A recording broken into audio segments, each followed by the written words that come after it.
You see foam at first and then liquid. That's what we want. We make beer the same way everybody makes beer. Malt, water, hops, and yeast. With a few exceptions, every beer uses those 4 ingredients. Creating a good beverage, it's all about balance. It's all about counteracting flavors with other flavors that when combined, they create a rounded palate. These were harvested yesterday in Oregon, dropped on a Southwest flight, and they're here. If we didn't use them, get them into beer today, they would mold and turn to crap. They're super perishable, but when they're fresh, nothing tastes quite like a wet hop does. A lot of the flavor compounds are actually contained in these little buds down in here. It's a thick boy. When going after world-class beers and making the best beers that we can, we have to use world-class ingredients. Today we're brewing a Wet Hop Ipa, which is kind of a special beer for us, kind of a passion project as a brewer because it's not the most efficient process for us. We're using hundreds of pounds of raw hops that have been harvested and overnight transported from the Pacific Northwest down to the Southwest, thousands of miles. To say that we did that beer is kind of just something we take pride in. My name is Brody Kaufman. I'm a brewer here at O.H.S.O Brewery, and I'm the barrel program manager.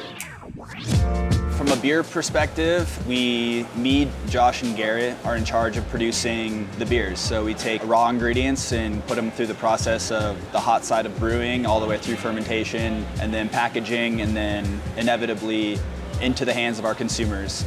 These are Idaho 7 wet hops, meaning they were just harvested. Hops are usually dried, pelletized, and a lot of the vegetal material is removed to make them shelf stable and to remove a lot of the unwanted parts. A lot of these leaves and stuff are not really giving us much flavor, and also in a beer they're going to soak up a lot of liquid, so it's kind of an inefficient ingredient as is, but we're being inefficient today and we're kind of going for the full Monty here. They were harvested yesterday, so about as fresh as you can get in Arizona.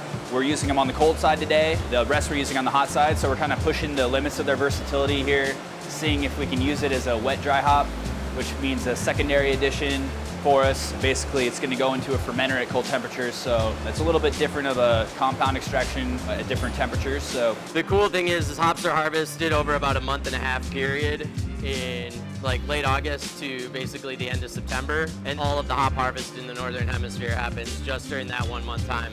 A certain portion of those are sectioned off and they're used as wet hops.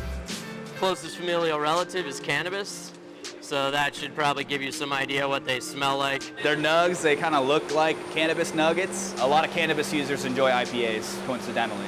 Yeah, these are actually like fatties too. These are big plump cones. So what we're doing here is we're turning our mash tun into a giant hop back because it takes a large amount of these hops to mimic a smaller amount of pelletized. So this whole kettle will be full of about 200 pounds of fresh, wet Idaho 7 hops. And this is what Idaho 7 looks like when we normally use it every other time of the year. So it's about 50% lupulin, the essential oils, the alpha acids, beta acids, and then a little bit of the plant matter. Pellets are much more friendly for brewers to use. They're concentrated.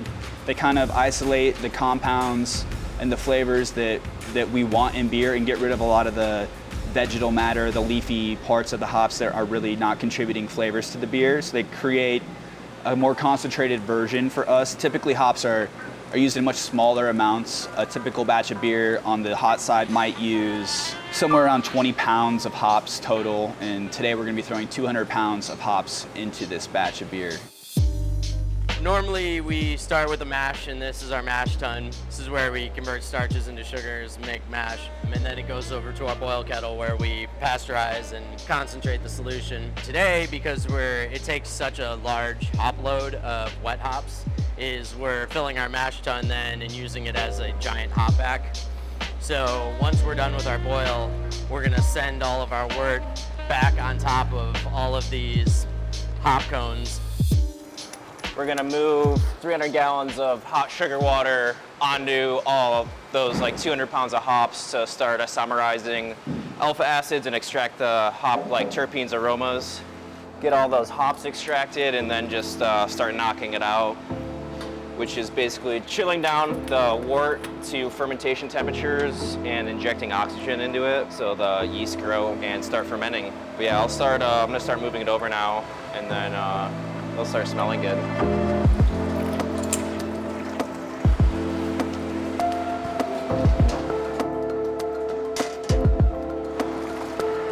Yeah, you can start smelling like the aromas is extracting now. Volatilizing some of it because it gets hot. Aromaterpenes are fairly volatile. We'll get most of the aroma out of them. To me, beer starts as an idea. For other people, their process might be different, but for us, we kind of start with ideas. Typically, sometimes it could be from a name. We have a thread in our Slack channel that's just for beer names, and somebody's like, hey, I think we should make a beer called Cranable Nectar, and it should be a cranberry nectarine sour. So we start from the name and build the idea around the name. What type of beer is it gonna be? How are we gonna execute creating that type of beer? And then how are we gonna introduce those flavors that we want into that beer in a way that's gonna come through in the final product. We do it to kind of expand and broaden what the definition of beer is to people. I mean, for 20, 30, 40 bucks, you can make 5 gallons of beer in your house. And it's also a great hobby to have if you have a scientific mind or that kind of blend of art and science. There's an infinite amount of information available online in book form. The resources are there for everyone to learn and understand beer. So why not do it?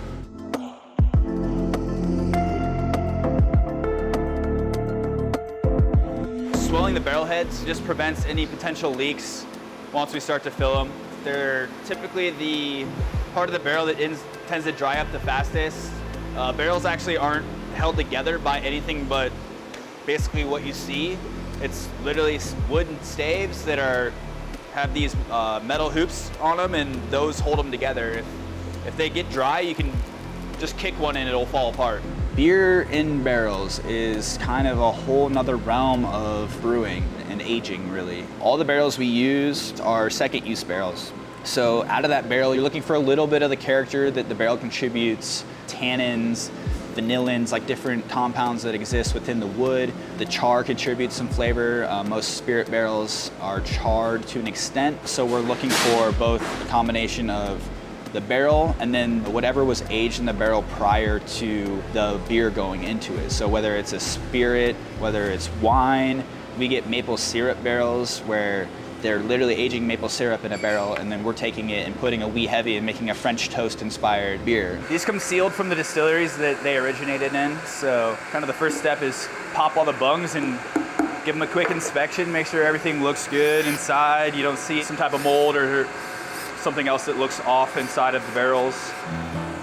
Everything looks good in there. You gotta give the bunghole a little sniff.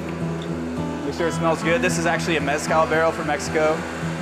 And it is wet, meaning that there is a little bit of mezcal in there, so we'll dump that out before we fill it. Beer goes in a barrel basically to continue to develop the complexity of that beer. It also helps to drive down the heat, we like to call it, or like kind of the alcohol presence. Those beers are typically really high alcohol, which getting to that point is another kind of process that's a little bit unique. So CO2 gas is actually more dense than oxygen. So naturally, when you mix the two together, CO2 is gonna settle to the bottom and push oxygen up. As it goes into this barrel, it's going to naturally settle in the rounded bottom and just basically create a separated layer between the CO2 and the oxygen. And as it moves up and as we add more CO2 gas and the oxygen bends out of this bunghole, it'll basically just completely purge this vessel of any oxygen naturally. After fermentation, oxygen is one of our biggest enemies. So we've already purged this entire line that leads up to our tank that we'll be filling from. And so now I'm going to move the beer through the line, and I'm checking to make sure that the beer's fairly clear. As yeast ages, it actually settles out, and that's why these vessels are all conically shaped.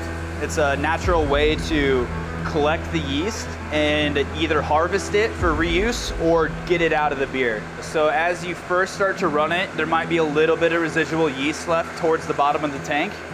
And so I just want to make sure that we don't get that into the barrel. We initially add several billion cells of yeast to the beer, but it grows to a level that it feels comfortable, and then once it kind of gets to a stable level, begins to metabolize those sugars that we've created through the brewing process and turn them into alcohol. The yeast basically kind of eats sugar and farts alcohol. The single cell yeast organism is like the human body in a nutshell. It processes things, it puts them through a process, takes what it needs, turns them to other things, and then excretes the things it doesn't need.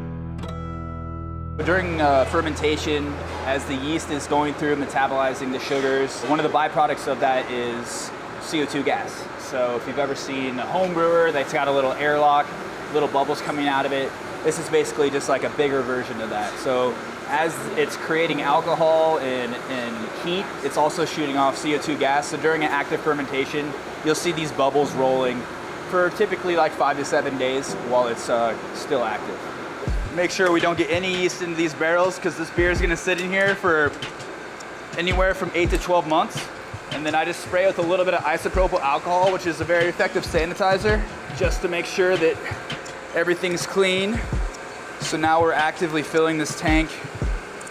The beer is jet oil black, which is another thing we like to see. Our imperial stouts are real dark, real roasty.